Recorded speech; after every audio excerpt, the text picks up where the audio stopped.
Welcome, everyone. I am just allowing everyone to just join. Give it a minute or two to get everyone settled before I start.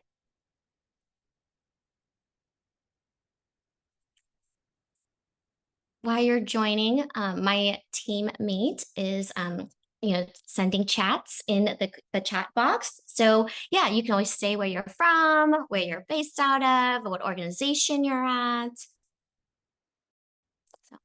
So happy everyone is here. The number keeps going up. It's making me a little nervous, actually. All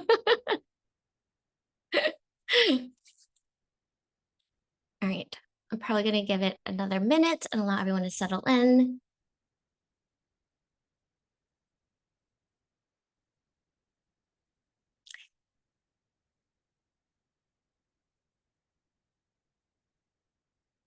Hi, everyone. Oh, yes, I see everyone testing the emojis and the reactions. Thank you so much for all the love. All right, I am going ahead and get started. So welcome, everyone. Thank you so much for being here. I am really excited to kick off Give Lively's Giving Tuesday game plan, turning one big day into year-end success. Today, we're going to take a fresh look at Giving Tuesday, not just as a single day of giving, but as a kickoff into your year-end campaign. Whether this is your first Giving Tuesday or your 10th, you're going to walk away with a simple, actionable outreach plan that you can start using right away. So for introductions, my name is Amy Trong, and I'm the Senior Relationship Manager at Give Lively.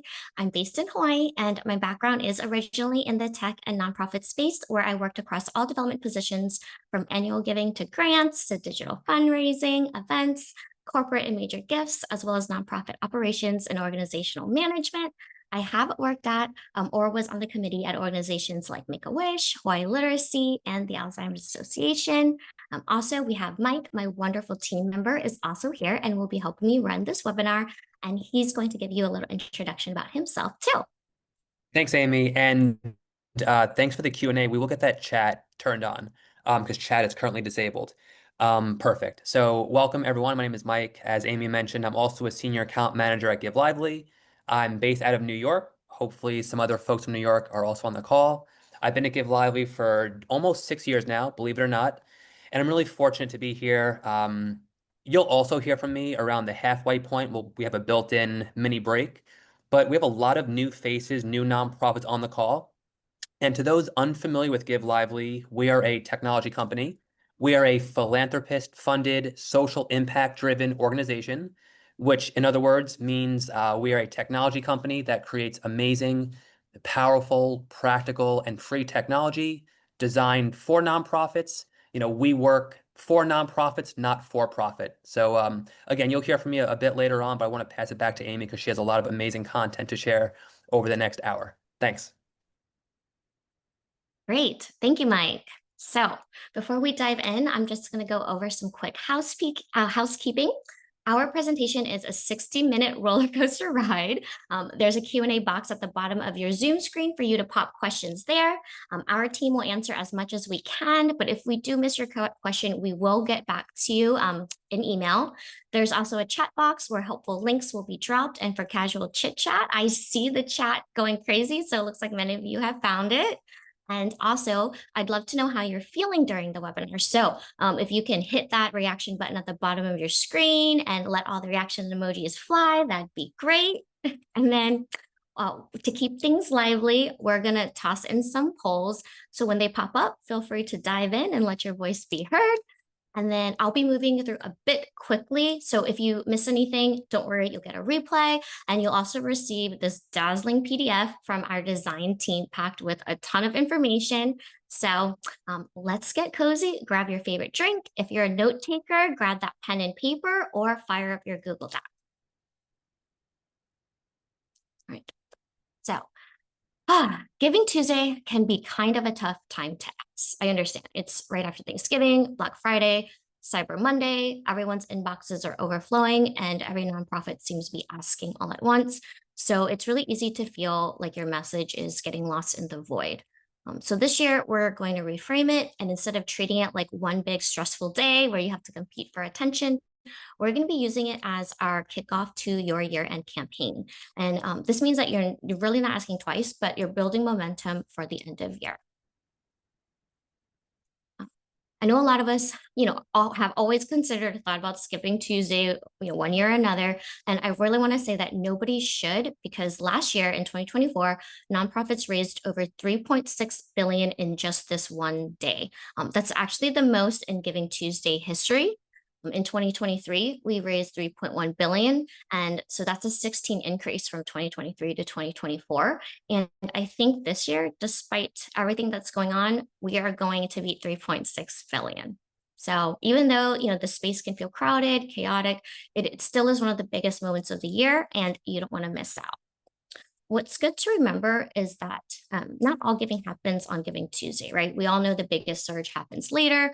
About 10 to 12% of all annual giving happens in just the last 3 days of December. And so, we're all really familiar with that craziness. So now instead of ignoring this day, we're going to give Giving Tuesday, the opportunity to warm up and cultivate your donors and get them emotionally engaged before the final year-end push. Okay, oops. All right. Okay. Another reason why Giving Tuesday works so well is because of donor psychology and when we understand what drives people to give. So Giving Tuesday uses deadlines and shared moments of action to create urgency. And that's what we call the scarcity bias. Another way to understand it is when time or an opportunity feels limited, people take action, right? And Giving Tuesday really taps into that energy because it's just one day. And so what we want is we want to take a Giving Tuesday donor, turn them into a year-end donor. And so now we have someone that's given twice. When they are a repeat donor, this is prime for converting them into a recurring donor. And depending on more information about them, their capacity, maybe they have mid-level or major gift level potential, or the opportunity to just be a lifelong supporter. So when we take Giving Tuesday, end of year giving, and combine that with great stewardship, we really are building our donor pipeline for next year. Okay, let's dive in. So we're going to discuss the strategy and how to put all of this into action. I like to keep things simple. So I break Tuesday up into 4 clear phases and then combine it with year-end giving. So phase 1 is your pregame. That's everything that you're going to do now in October and November to prepare and get ready. Phase 2 is game day, Giving Tuesday itself. And this year it's on December 2nd. And then we move into post-game, which is the day or 2 after Giving Tuesday, where I kind of share best practices for post-campaign. And then finally, overtime, where we continue stewardship and donor cultivation to roll into end-of-year giving and right into 2026. So it's just a high-level overview. And then every time I click, it always goes back instead of forward. All right, phase 1 is our pre-game strategy playbook. It features a 6-item checklist. That's our roadmap to campaign success. I know it seems like a lot, but when we go through each slide, it'll all come together and it kind of makes sense. All right. First, we really want to focus on establishing clear goals and success metrics. We want to identify one primary fundraising target or goal, and that's typically the dollar amount that we want to raise. And if you're just starting out, it could also be about the number of donors that you hope to attract. If you have previously participated in Giving Tuesday or last year, you probably last year's results as a benchmark with an aim to increase that by 10 to 20%. If you're newer to fundraising, you can base your goal on several different factors. Such one is your email list size. So for example, if you have 500 active contacts, I would aim to convert maybe 5 to 10% of them into donors, right? Or you can also base it on board or committee member reach. So if each member can secure about 3 to 5 donations, that will help establish a realistic target. And, if you're new or starting out, starting small is perfectly acceptable. Just make sure that your goal is SMART by following the SMART framework. So again, many of you may already be familiar with the SMART framework, but here's a quick refresher on what that may look like for a Giving Tuesday goal. So let's say you want to raise $25,000 from 250 donors, with 25% being first-time donors. First, that's great because it's specific, right? You're armed with a dollar target, donor count, and a time frame. It's measurable because you can track it and you can track first-time donor percentages very easily. It's achievable because it's based on your donor list and past giving trends, not just a wish and pie in the sky dreams.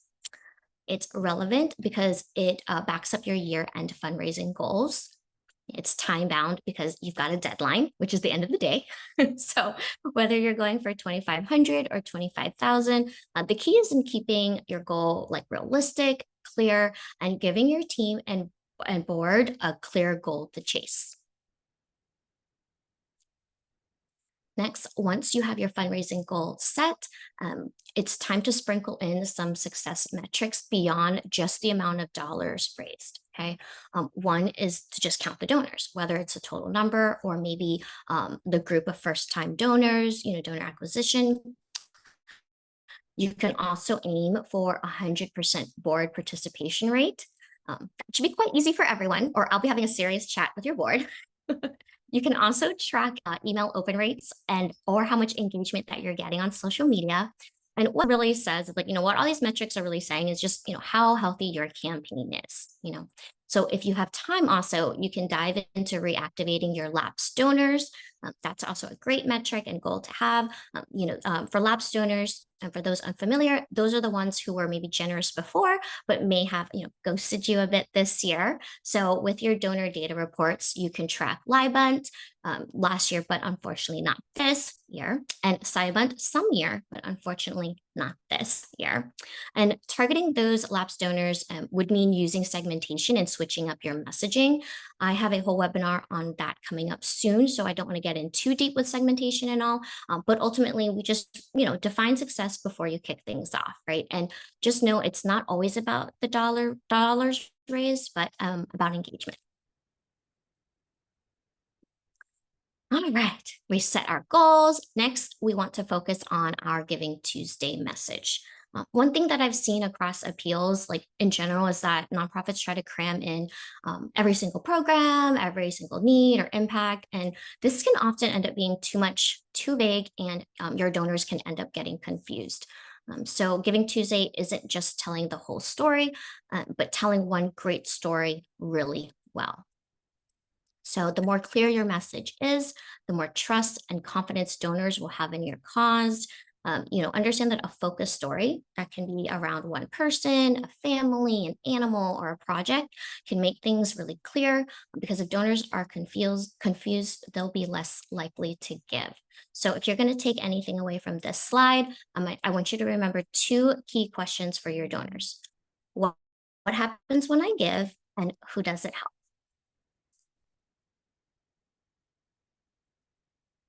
This is just a little funny meme that my team members put in the presentation to kind of give you all a quick chuckle. Okay. So for messaging, there are two approaches that we can take when we begin crafting. The first is general or mission-based messaging. If your organization has a broad focus, I understand that can make it a little challenging to focus on one program. So that's where mission-based messaging comes in really well.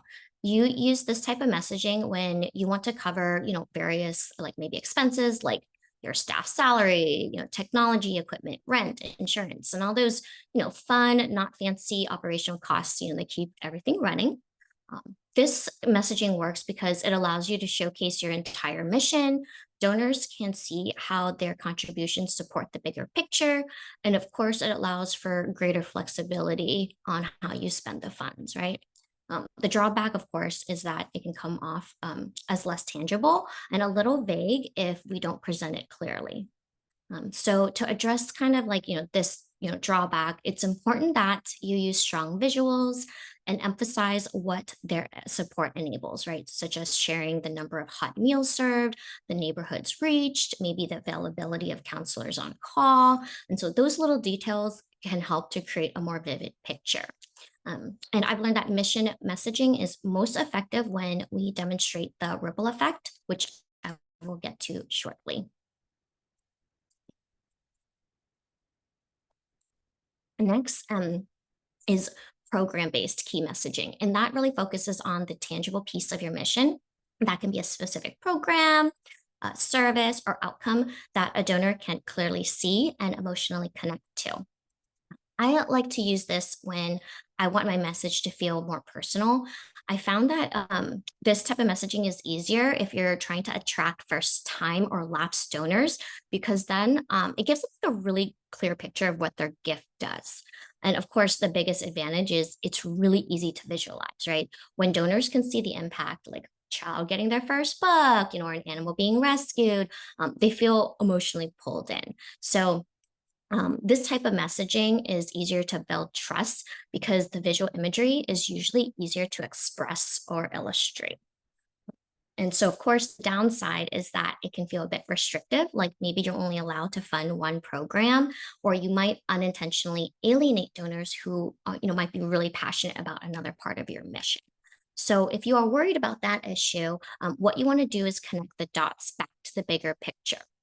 For example, a messaging might be supporting the Bookmobile program is one example of how your gift helps to increase literacy across the Hawaiian Islands for both adults and kids. And so I've learned that program stories are a great entry point to use because it's a really easy way to make people care. And then once you have that connection, you can expand it to your whole mission. Now that we've explored the two types of key messaging, it's time to structure your message as a story. So, in your email appeals and on social media, you want to aim for a straightforward structure that delivers a complete narrative. This should always include three elements: one, gratitude; two, impact; and three, the actual ask or invitation. This keeps it simple, but you still have clarity, emotion, and consistency across all the platforms. And I will guide you through each line of this structure. And in the following slides, we'll go over some examples. So the first line, because of you, this opening line focuses on gratitude. It reminds donors that they're already part of the story and highlighting past support. And here, it's really important to also include a transformation. A transformation is the change resulting from the donor's previous support. Okay. The second line, this Giving Tuesday, this line bridges the past to the present, and it's giving an opportunity for your donors to give now and showing what can be achieved or what can be done through their actions. Okay. And then the last line, it starts with, will you give today? This is your clear call to action. And rather than just being a simple ask, you really want to expand on sharing another transformation that can happen because of your donor's help. Okay, so in this 3-sentence framework, we've captured the complete donor journey, appreciation, opportunity, and impact. Of course, you can always adjust the wording, the verbiage, but really this structure and framework serves as your foundation for your entire Giving Tuesday campaign. So just remember gratitude, possibility, and action. So the only thing that you take away from this slide are those three things. That's good. Actually, you know what? One more thing to pay attention to is your call to action. When I review appeals, I see this so many times. I often will see phrases like, please consider a gift of any size today, or if you're able, please help us today. That is not an ask. That is most definitely not a direct ask. It's passive, it's wishy-washy, it beats around the bush. If you are going to ask your donors to consider a gift, guess what? They're going to consider not giving. Okay. And we want to be confident and clear in that. So instead of saying, please consider a gift, you can try saying, support us now to ... Please give us, please give today to blank, blank, blank. Make your gift today to whatever your mission is, or, donate now to help a child, blank, blank, blank. All right. Just, you're not being demanding or anything. Just it's because donors need clarity, and confident active language makes it easier for donors to say yes. And of course, we want them to say yes. So avoid hinting or beating around the bush with your ask. Just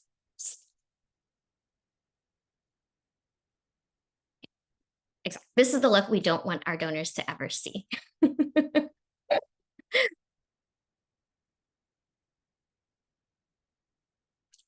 Okay. All right. Are the slides moving well? Sorry. I just want to make sure. Okay. Okay, great. Thank you. Okay. All right. So now we will walk through some examples so you can see what I mean. Um, this is the first, this is an example of a great message, right? This is what I like to say is results-based message, right? I'm going to give you, some time to read through it, but it's good. It follows the structure. It's clear. It gets the job done. And most of the time, this is the type of message that I see in most of your email appeals. Okay, there's nothing wrong with it. Okay. This is the second version of the same story. Okay, I'm going to give people some time to like read through it because I know it's a lot.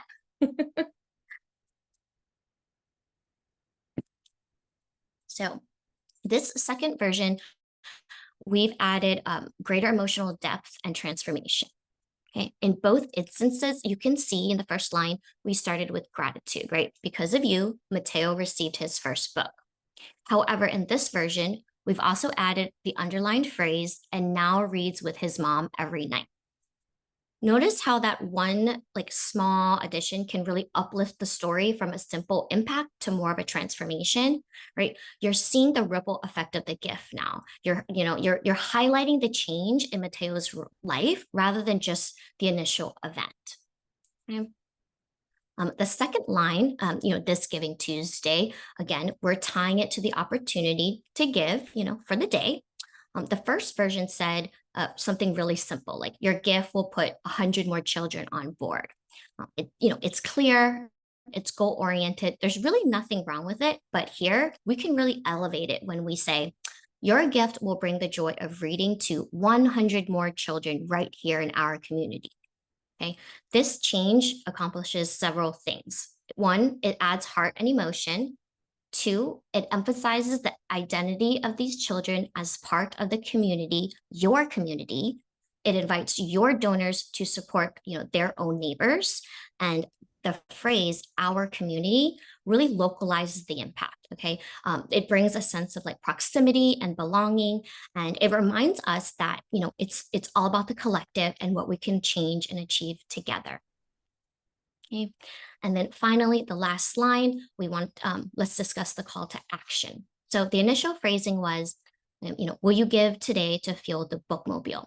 That's a really solid and straightforward request. But here we've kind of, enhanced it by adding, open the door to a lifetime of learning. So this little change is powerful, again, because it connects the act of giving to a larger transformation. And it's not just a van going around with books, but about shaping these children's futures.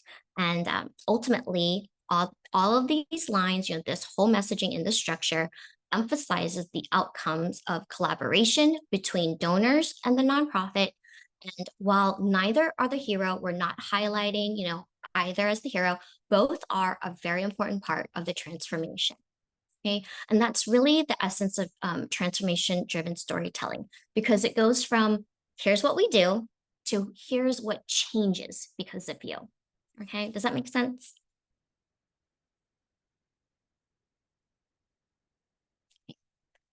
Great. The next presentation is a general story or mission-based messaging. So in this example, we use a community center that supports families in many different ways. I'm going to give you a minute to just read it over. Again, this messaging is solid. It's good, but in the next slide, I will show you how to take it up a notch. Okay. I'm just checking out the chat while everyone's reading the slide. Okay. All right, here is how to kind of, bring your messaging to the next level with urgency and imagery. So here in line 1, you can see again that both messages have started with gratitude, because of you. But the second part where we underlined families like the Nguyen's found meals, job training, and a safe place for their kids, that's much more detailed and emotionally vivid. Okay. Line 2, This Giving Tuesday, your support will help neighbors in need. That's what we originally had. In this edit, where it's underlined again, you can see that we take it further by adding urgency with keeping our doors open and also making it clear what the community center actually does for families who are going through tough times. Okay. And then the last line is the ask, and it's a direct ask, so that's great. It ends on a powerful note because it shows change and not just action, right? An action would be help us feed 100 families, right? Will you give today to help us feed 200 more families? That's an action. But here in this last line, we're painting a before and after. We're saying families that once faced hunger or homelessness alone, because of your help, they no longer will. Okay. And with this type of wording, we're also saying that your donors aren't just funding the organization, they're funding the outcome, right? Which is the deeper transformation of belonging, care, and really shared humanity. And this type of messaging, we're saying, we're not making it about us, like as the nonprofit, or we're not making it about the donor, either. Like the donor isn't saving anyone, but we're making sure that no one has to face hardship alone. Okay. And that makes this message like more solidarity based, more human, more community focused. And, we're rooting it in compassion and connection rather than just simple charity. Right. So this here is just a reminder, that why facts are great. They do inform. We really want people to feel because feelings and emotions inspire. So the more specific and visual you can be, the stronger the emotional connection will be. Because I know you've heard this before, people give with their hearts and not with their heads. I know you've heard this a million times, but again, people give to people and not to logos or brand names or organizations. Okay. Okay, next slide. All right. I just want to make sure that the screens update on your end as well when I click. So if there's any issues, please let our team know. All right. Speaking of people who give to people, this transition is great because it focuses on the people closest to your mission, which is your board. Okay. We all know, your board members are the backbone of the organization and the bridge between you and your community. So next, we're going to walk through how to prepare and engage your board members. We're going to give them tools to tell your story and help them feel confident about asking others to support this year. If you already have an active and engaged board, that's amazing. This part is going to be so easy for you, and you're going to have great success. On the other hand, let's say your board has been, I don't know, a little quiet lately. This is a great way to get them re-engaged in a low pressure but high impact way.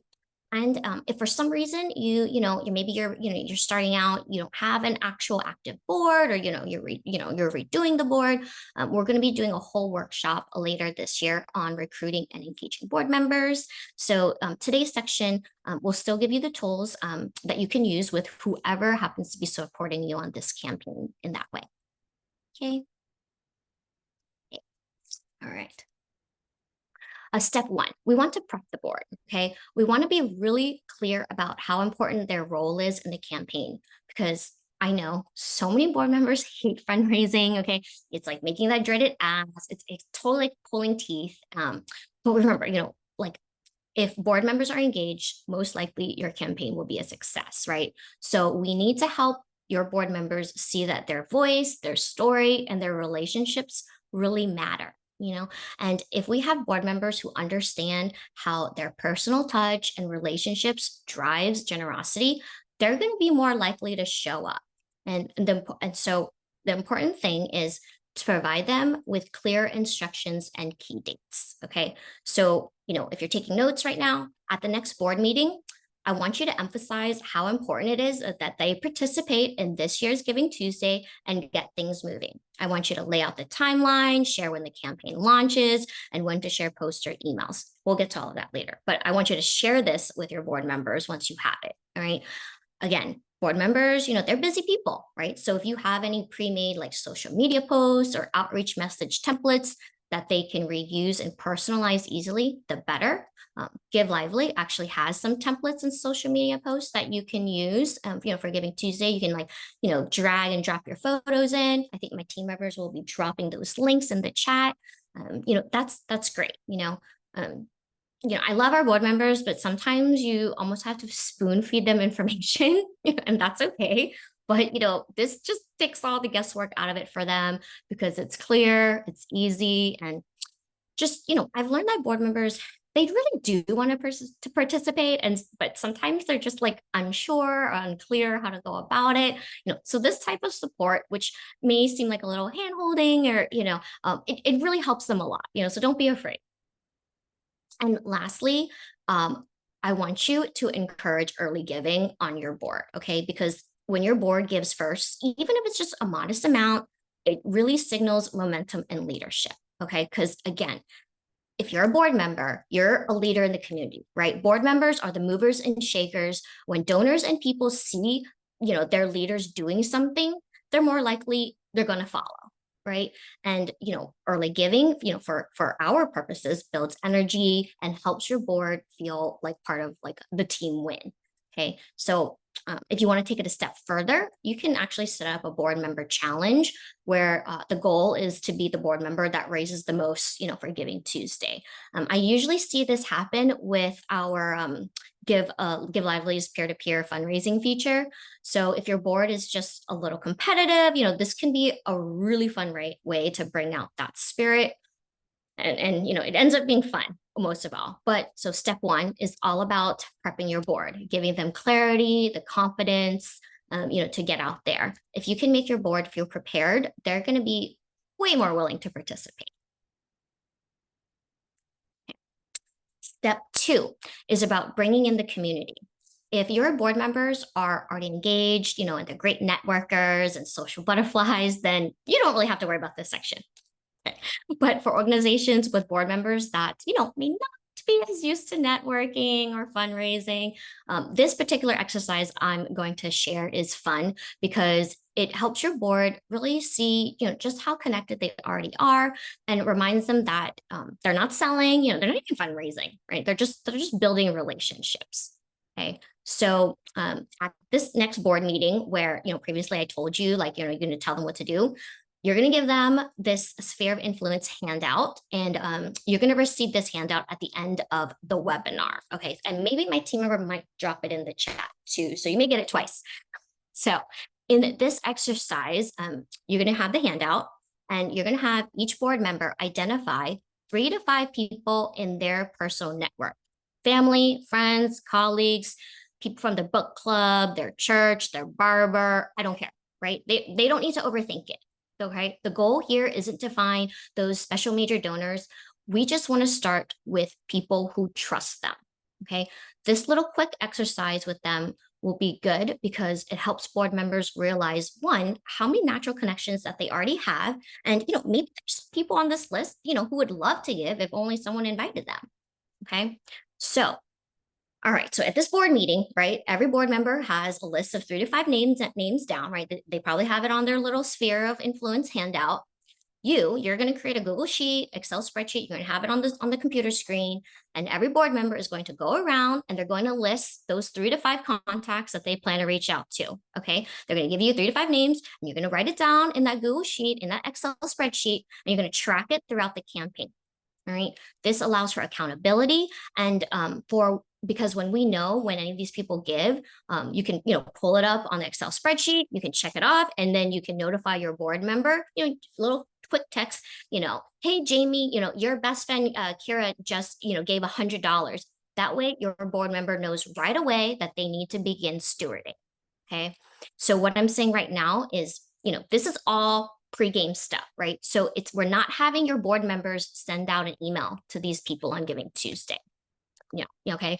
Right now, we're encouraging your board to warm up their contacts early, these 3 to 5 people. Okay. So what we want them to do is next time your board members sees or speaks to one of these contacts on the list, I don't know, a lunch, a phone call, a work meeting when they're catching up, maybe they're going to get their hair cut at the barbershop, having them share a simple heads up with that contact can go a long way, and it can sound as easy as, Oh, by the way, Giving Tuesday is coming up, in a couple weeks. You might remember that I'm a board member at so and so organization, and we're doing really something special this year. About I don't know the bookmobile. Can I send it your way when it's live? Right. Most likely they're gonna be like, oh yeah, sure, send it to me whenever. Or they may even be more curious and go, oh, what is that? Tell me more. What's this bookmobile? Right.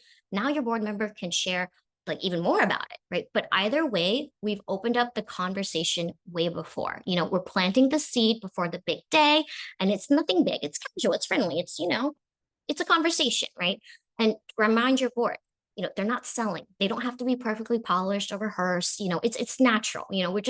We're just sharing some of the things that we care about in the world, and usually when one board member starts reaching out, you're going to notice that your other board members are going to do the same, and that's when the real momentum begins to build.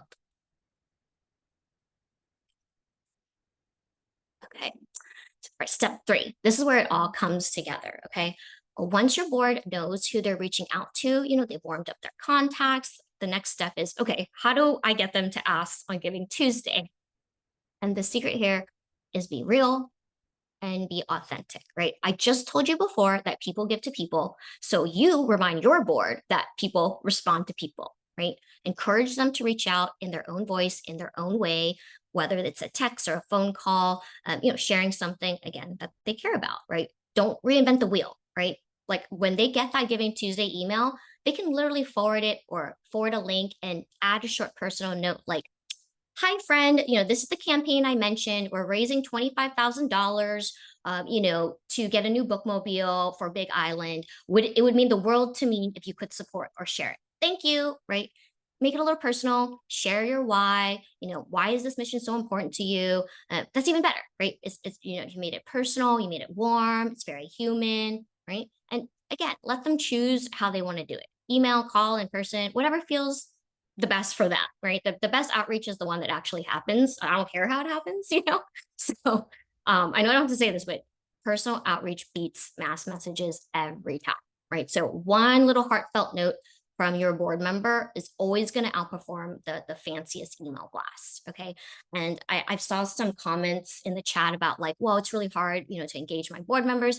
If they can't do something as simple as this, we might have to rethink about why they're on the board. But we'll get to that later in another separate webinar. I'm a little passionate about, active board members. Sorry. Okay. Finally, stewardship. This is the most important thing. We can't forget stewardship with the board, because once someone gives, your board's job isn't done. Okay. The most important thing your board can do after Giving Tuesday is to say thank you. Thank you again. Thank them upside down, all around. Okay. You can never give enough appreciation or gratitude. Okay. And I'm not talking about the tax acknowledgement letter that Give Lively sends out, to every donor, but a real, genuine human moment of appreciation. Okay. Because when a board member personally thanks a donor, quick email, text, phone call, handwritten note, it really changes, how that donor feels about your organization, because it's no longer a transaction, right? It's the start of a brand new relationship. Okay. So one thing you can tell your board member is keep it simple and just come from the heart. All right. Your thank you doesn't have to be this long, fancy love letter. It just needs to be personal, right? Share a little short impact story. End it by inviting them to stay connected.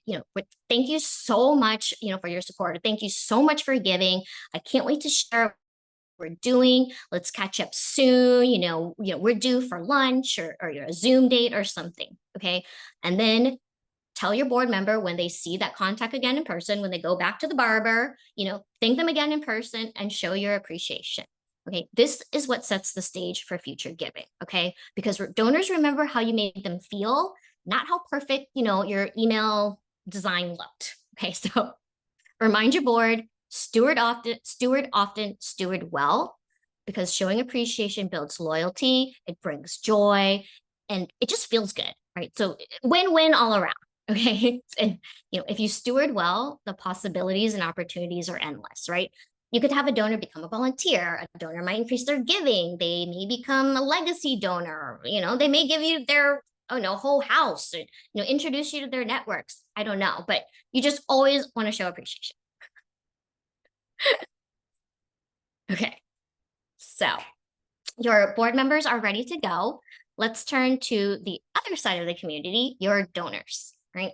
So this is all before Giving Tuesday. This is the perfect moment to reconnect with your donors, but not with a hard ask. Okay.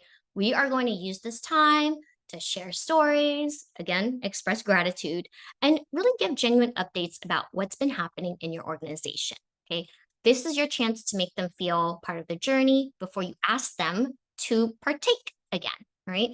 So I'm just trying to say that it doesn't matter how much you segment your donors, mix things up, flip your messaging this way, that way. If you aren't cultivating, doing outreach and quality stewardship when you're not asking, all of those, advanced level practices aren't going to mean anything because your foundations aren't solid. Okay. I always say before you go chasing new donors, we want to make sure you're nurturing the ones that are already in your corner. Okay. These are the donors that have already said yes to you, yes to your mission. They know you, they trust you, and they're far more likely to give again than someone who's never heard you before. And on top of that, it actually costs more to acquire a new donor than it does to retain an existing one. So, it's actually economically smart to nurture the ones we do have. Okay. Something I also want to remind people, from the marketing world is that it takes an average of 7 touch points before someone engages with your campaign or decides to give, right? This is the reason why sometimes like, you look up, I don't know, a pair of shoes on Nike and then you start seeing it everywhere. That's what Nike's trying to do. They're trying to remind you like, hey, you wanted those pairs of shoes and eventually you might cave and buy those pair of shoes. So, all these touch points, again, they don't have to be email. They can be done through social media, phone call, direct mail, however, you want to outreach. Um, but the fastest way to annoy your donors is only showing up when you need something or when you're asking for money. Okay. A lot of people are always worried and ask, aren't we bothering them, with all these emails and posting and all that? Honestly, no, because you're not spamming anyone, right? Right now, you're showing up to share what your organization is doing, all the good that's been happening, all the real stories of, amazing impact that you're doing in the community. And honestly, we could all use some more positive, uplifting stories these days anyway. So, what you're doing is you're warming up your audience so that when Giving Tuesday does finally arrive, they already feel connected, inspired, and ready to give. Okay, so don't overthink it. You're not spamming. You're really spreading stories of kindness, good news, and frankly, I like to just call it, you're restoring our faith in humanity. Okay, so some ideas that you can rotate in the weeks leading up to Giving Tuesday to increase your outreach that are not asks is impact stories, right? You can never share enough of those. So go for it. All impact stories all the way. Donor spotlights.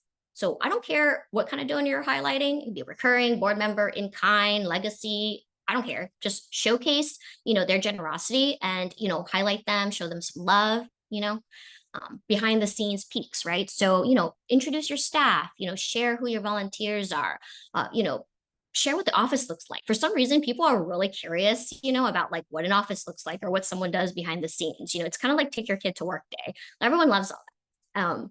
You can also share any partnership wins, or any grants, right? If you won any grants recently, that really adds credibility and, and adds a little excitement. And of course, whatever the season is, have some gratitude posts or holiday thank yous. Those are really easy for outreach. You can share newsletters, impact summaries, really anything if it's not an S. And of course, in these types of nurture emails or outreach, use a lot of visuals and imagery, right? So smiling faces, hugs, candid shots of people engaging, all of that.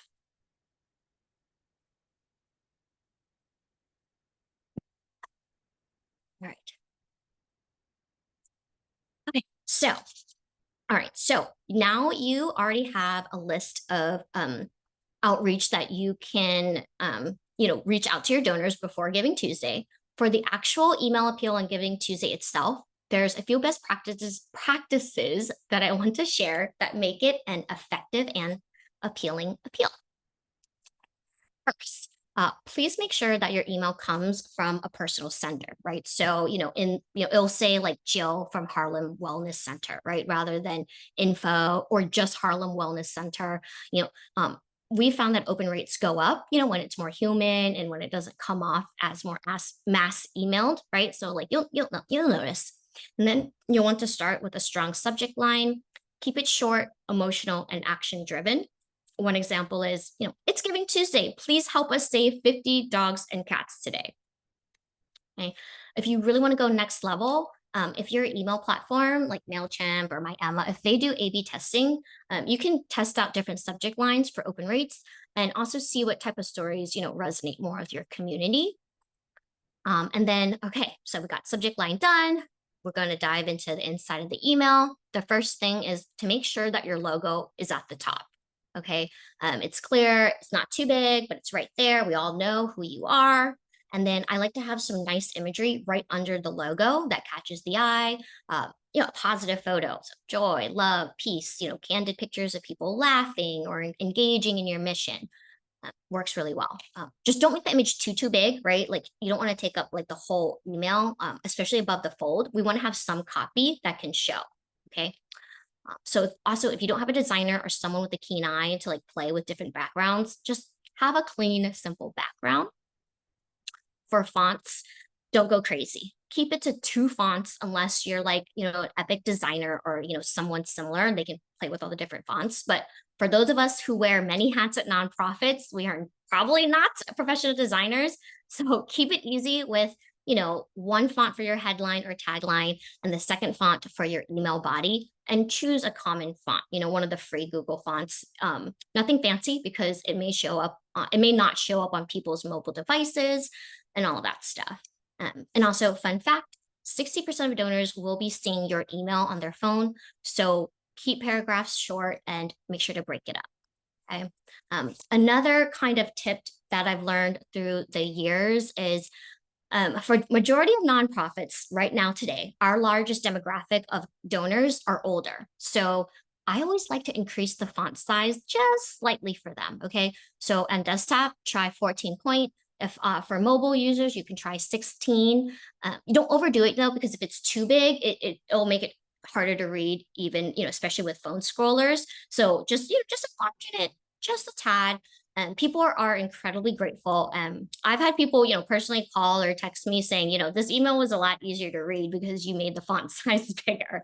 So yeah, this also goes for direct mail. So I've noticed in direct mail appeals, people love to like use size 12, again, but it makes it really hard for some people, that have to squint. So, try 14, try 16. It'll make a difference for sure. Okay. Next, for the messaging. So for the messaging, you can use the structure, that we discussed previously in the slides.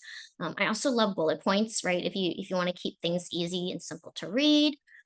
For those who've been in the game a while, you already know like that you want to personalize the email. But if you're new, please personalize the email. Okay. Use, your donor's first name, or if they prefer to be addressed, by a salutation and last name, go ahead, do that. Another tip I like to share is try to use a little localized language, especially if you're a smaller nonprofit or if you're geographically based, because it does add a bit of a personal and authentic touch.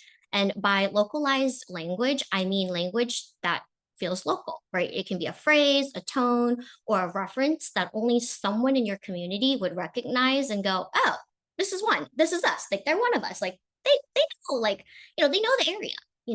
This really shows connection and proximity, and both of those builds trust and makes more people likely to engage and give. Right. So, for example, in Hawaii, we usually start emails with, aloha, Amy, instead of hello or hi. And instead of a thank you, we will say mahalo. And that signals to someone, oh, they're from here, or maybe they've been here a long time and really understand our culture and community. Another example is I heard up in New Jersey, if you say down the shore, I think you mean one of your beach towns. Little things. San Francisco, Carl is the fog.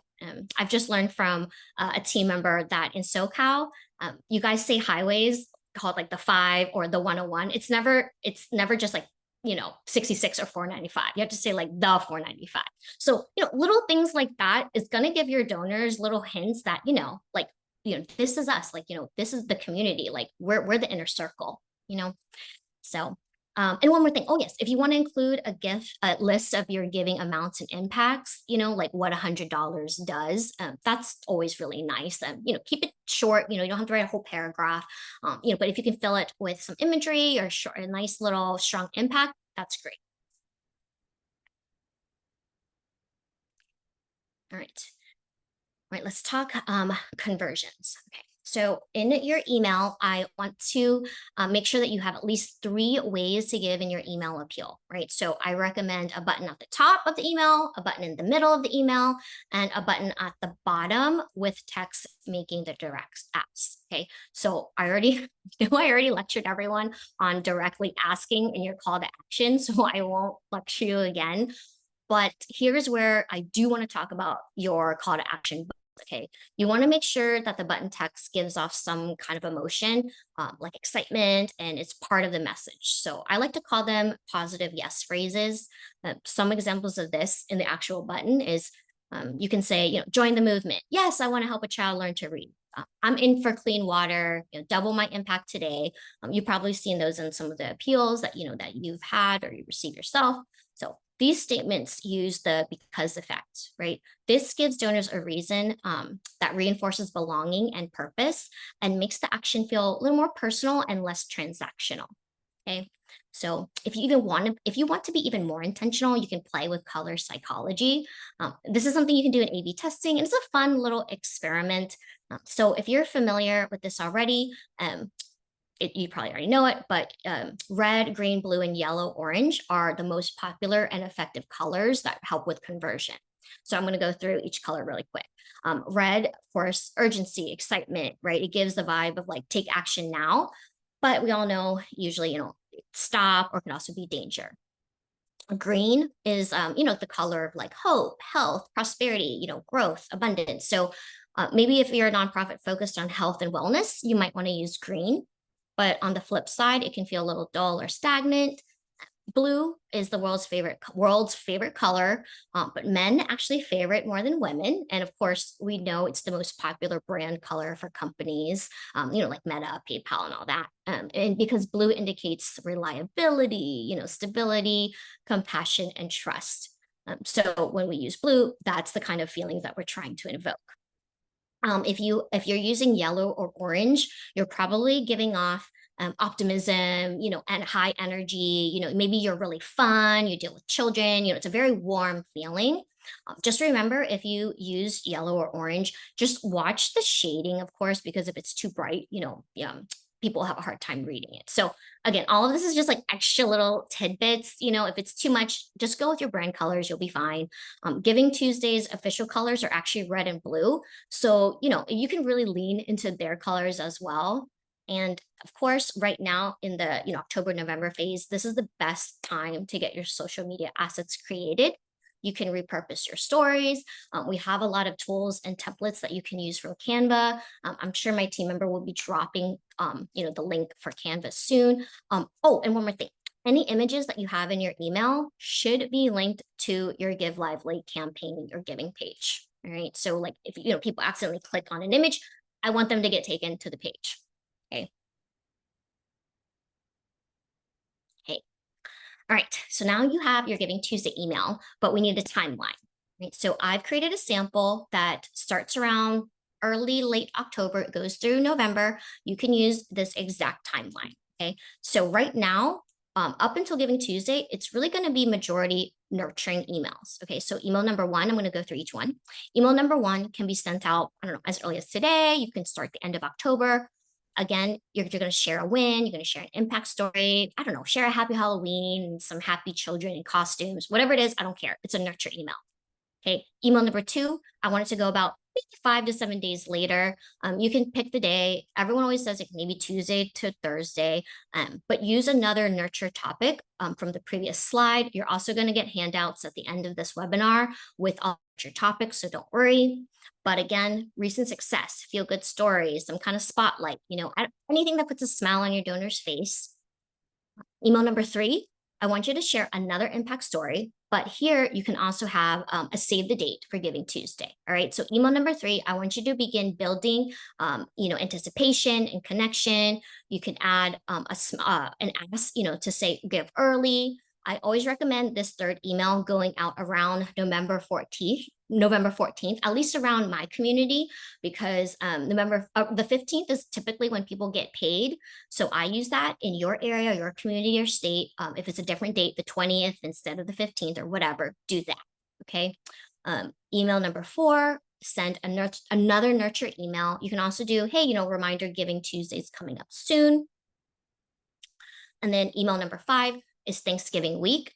During Thanksgiving weeks, it's super busy. So all I want you to do is send just a short gratitude note or a warm holiday message, or it could just be like a nice picture of the whole staff, in a group photo, or you can do just like a fun little collage of all your programs, I just want this email to be light, personal, make it a little heartfelt. And it's a way to keep your name in their inbox without overwhelming anyone.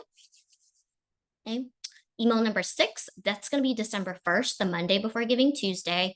This is your get ready to give teaser. Okay, I want you to remind people that Giving Tuesday is tomorrow, reshare your goal, your story, and begin to really build excitement. Okay, so here's where you can add all of those give early buttons, and also make sure during this whole time, so all of the rest of October and November, you are regularly posting on social media.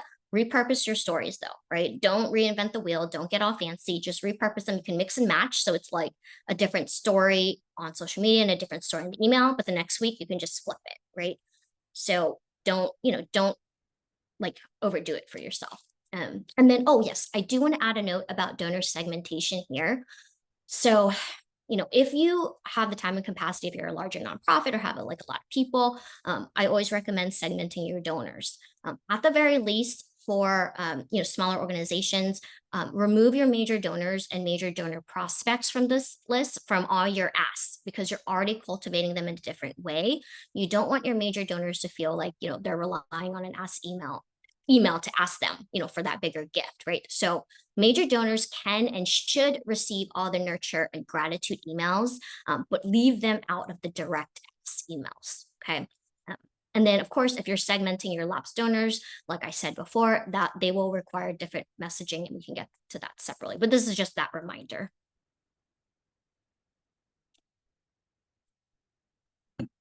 All right. Game day. It's Giving Tuesday. So, of course, I'm going to share some best practices on what to do on the big day to make sure that you do reach your goals. All right, first, I want you to go crazy on your outreach channels, but not too crazy, all right? The main multi-channels that I want you to focus on should be email and 1 or 2 chosen social media platforms. Don't worry if you're not on every one. It's better to focus on 1 or 2 before, you begin spreading out. It's really just important that the platforms that you're using is where your audience and community is, right? So that may be Instagram and LinkedIn, it may be TikTok or Snapchat or Facebook, right? Just see which ones that they're on the most and utilize those. All right, so during this day, keep your content high energy, exciting, keep it short, visual, and you want to use social norming and social proof. And by that, I mean saying things like, we're halfway to our goal, or join the 87 donors who've already given today. That kind of, phrases like using social proof and social norming is really powerful, right? You can say, we've already had 50 people give, will you be the next one? That type of phrasing. Okay. All right. Everyone likes to ask, okay, but how many emails do we want to send out on Giving Tuesday? And I always say at least 3. Okay, send 1 in the morning, 1 midday, and you can do 1 in the evening or like after dinner, but before it gets too late. Right. I always say schedule all these emails to send off automatically. If you're sharing like a progress goal, in the midday or at the evening, and you want to say, oh, we've raised 55,000 so far, 5,000 left to go. Have that whole email prepared, and then just update, the total amount raised and send it off, right? So any of those emails, have it already all there. You just need to update one thing and let it go. Okay. For social media, have all your posts ready to go. You can save them as drafts, in all the platforms typically, right? For posts on Instagram and TikTok, I know lots of people already know this, but links don't work. So I recommend using the Give Lively text code feature. The Give Lively text code feature is when you can create a text code, like for example, Malala, and text that code to 44321, and donors can get taken to your giving page. This is way easier because I've seen people, I don't know why, copy and paste links in the captions, and you can't even select that like in the post, so text codes are great for that. I know my team members probably dropping that in the link right now for you to test on your phone. So it's Malala at 44321 if you need like a live example of how it works. If you're using a platform with hashtags, you don't have to overdo it. I would say use 1 to 2 very far wide reaching ones, like the big ones like Giving Tuesday or Give Today, Season of Giving, 1 or 2 local ones for your area, like your city, and then 1 to 2 hashtags for your nonprofit sectors. So like, like dogs, for the blind or something, right? And then when things ramp up, I want you, your staff, volunteers, board members, if they can get on live, if they can get on stories. And then, of course, you can share your appreciation, your excitement. You can just jump on and be like, oh my God, we reached $5,000. I'm so grateful. You can even, shout out some of your donors' names if they didn't, check to be anonymous. And really, I just, this today is like, I want you to share the post, share the stories and the quotes, all the happy news.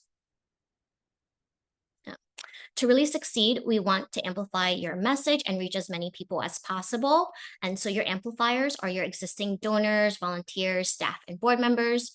I know I sound like a broken record, but donors trust people more than organizations. So when they see someone they know and respect sharing a post or asking for support, it instantly builds credibility, especially your board members. Like I said, they're the leaders in the community, so their support has weight, right? So if you can, tag your partners, tag the board members, ask them to reshare to build up the momentum. And to bring it up a notch, like I mentioned earlier, tag your donors' social media handles, right? And then another tip is, again, to refer back to that board member contact list, right? Notify your board member every time someone gives from that list so that they can reach out to their contact and thank them to mark the start of the stewardship, process.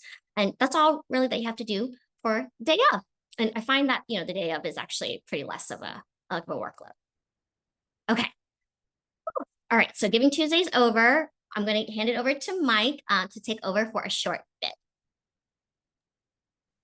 All right, I'm back as promised. Thank you, Amy. That's a lot. We'll just take a minute or two to have some water, stretch out a little bit, answer those texts that have been waiting on your phone. It's a lot of information, and I appreciate everyone staying on a bit longer than expected. I think we still have a pretty strong audience. The second half, maybe 15 or so minutes, will be also filled with a lot of great information.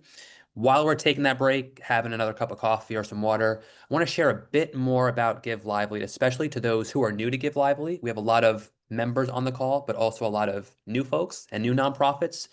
So again, Give Lively is a free platform. We're available to help support you, whether you're members or not. We offer webinars like this one to even non-members. But should you decide to become a member, we offer a lot of helpful resources. You can even start getting ahead of the game and start building these fundraising pages ahead of time, before your actual members. As Amy mentioned, she alluded to a lot of our products, campaign pages, text to donate, embeddable donation forms on your website, all of that for free. Again, we exist for nonprofits, not for profit. So I don't want to take up too much more of your time. It's a lot of information, and we're already ahead of, or say behind time, but that's it. And I will drop my email in the chats in case anyone wants to connect after this call as well.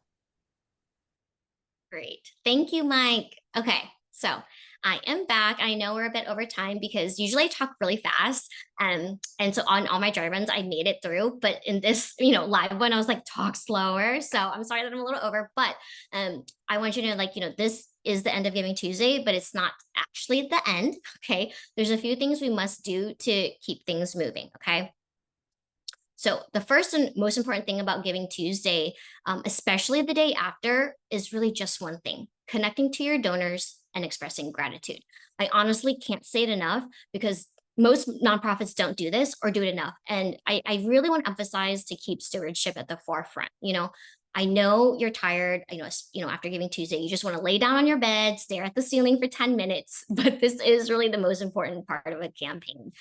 Because what I see happen is that a nonprofit has a great first Giving Tuesday, and then their second campaign isn't as good as the first, right? And most of the time, the reason is because of the lack of stewardship after and before the next campaign.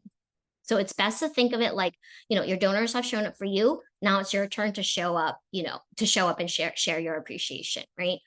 Because strategically, again, gratitude builds loyalty. The more your donors feel valued and appreciated and a part of the community, the more likely they will give again and become lifelong supporters.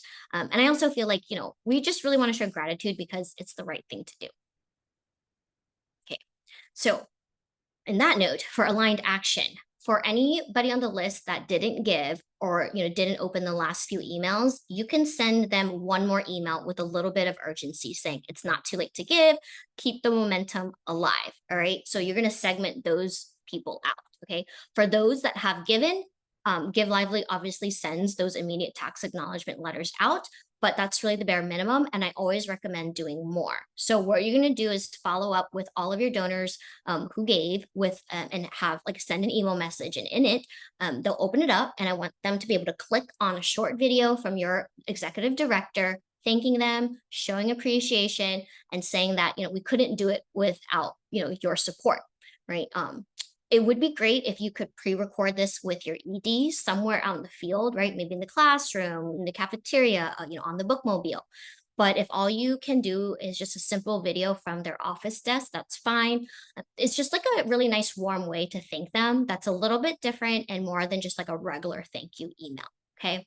And of course, I don't have to say this, but for any gifts that are considered, higher level or a bit more generous than you think, please send a handwritten note from your ED or a phone call, especially if it was a gift from someone maybe you didn't know or didn't expect, or a gift amount that was higher than you would normally expect. Really recognize those donors. A few days later, once all the gifts are calculated and entered in your CRM, all the late gifts have rolled in, you can share the final numbers, results, and impact. So, make that email celebratory, make, the social media really happy, and you can share it more like an impact summary. Okay. Once you share it out and all the good news is out, this is a good time to have a campaign debrief with you and whoever was helping you on the campaign, right? So ask what went well, what could have been better? Did you have enough lead time to prep? Or next year, do you need to start sooner? Was there maybe a particular story that really got a lot of attention, or maybe a particular donor or board member that really did a good job resharing? Maybe you want to focus on, TikTok over Instagram next year, or maybe do some more A/B testing. For your social media, I always say review your statistics, right? Your engagement rates, your open rates, your views, what type of emails were opened the most, what type of post was reshared or viewed over and over. This tells you the type of content that your community likes. And with that type of content that your community likes, do those more. Now, over time, we're rolling right into end of year giving, and there's a few things I want to push forward. For end of year, there's going to be two things I want you to focus on. First is continue to share your work. Whatever you're doing, any wins outside of Giving Tuesday, right? You can do outreach like inviting your donors to volunteer, notify them about upcoming events in 2026. You can host donor appreciation events, which I will share more in another webinar. The second focus is review all your donors, go down that list, identify possible prospects for mid-level, major gift cultivation, legacy giving, if you haven't already done so, maybe have they given twice in a year, that maybe they will go into your recurring program. So I highly suggest doing this at a meeting with your board members because they will most likely have insights on a donor to begin the donor research process. They may be able to give you a sense of, that person's financial capacity, and then you can start conducting wealth screenings. You can begin, cultivating, with the support with a board member if you're already not doing that. And really, this is just the beginning of that donor pipeline for 2026. As for donor messaging, you can use the framework that goes, this is, you started with us on Giving Tuesday. Let's finish strong before the year end. And then with that, we lead into how to continue your Giving Tuesday momentum with our next webinar on December 11th. My team members should be sharing a link to register for that right now. In the webinar, we are going to dig deeper into stewardship, donor retention, basically how to keep and retain your donors and moving them through the different pipelines. And then lastly, I wanted to share some information about Give Lively Grow. Give Lively Grow is part of our Give Lively member benefits. It's a capacity building program that's available at no cost and designed to help you expand and grow your fundraising strategies and increase your giving, of course. With Grow, you'll be working with me and you'll receive one-on-one tailored strategy sessions and like a customized roadmap for any upcoming campaigns or events. In addition, I also host trainings and webinars for board members to learn how to fundraise, cultivate major gifts, engage more, even help to rebrand or update your mission, vision, and core values if it's time for a refresh. And really, there's probably nothing that we don't help with. Grants, I've done a lot of support with that. And this is just really our way of investing in the community because your success is the reason why Give Lively even exists. So if you're already a Give Lively member, you're eligible to join. Take a look at the page. I know Mike should be dropping that in the chat, and you can just take a look, see if it's interesting, and learn more information. And then if you're not a Give Lively member, here's your chance to apply now. So the apply link will probably be dropping as well. And then next step. So after this webinar, expect to receive the replay. You'll also receive the corresponding handout. It's a pretty hefty attachment and it's beautiful. Thank you to the design team, Sonia and David. You're going to find so much additional information, tips, and resources inside. Oh yeah, and a shout out to our content team, Ethan and Clara too. So love you guys. So if you have just joined Give Lively and are a new member, we also offer weekly onboarding webinars to help you dive deep into the platform and learn all the features. And then, of course, please stay connected with us on our own social media. My email is amy.trong@givelively.org. So I know Mike or my team member Rach will be dropping that as well as our social media links. So if you have any questions, just email me. And then that's it. Thank you so much, everyone. I'm sorry I went a little over, but please submit your follow-up questions about Giving Tuesday in the Q&A box. We are going to answer those in follow-up email. So if there's a lot of the same questions, we know that that's really important. So thank you.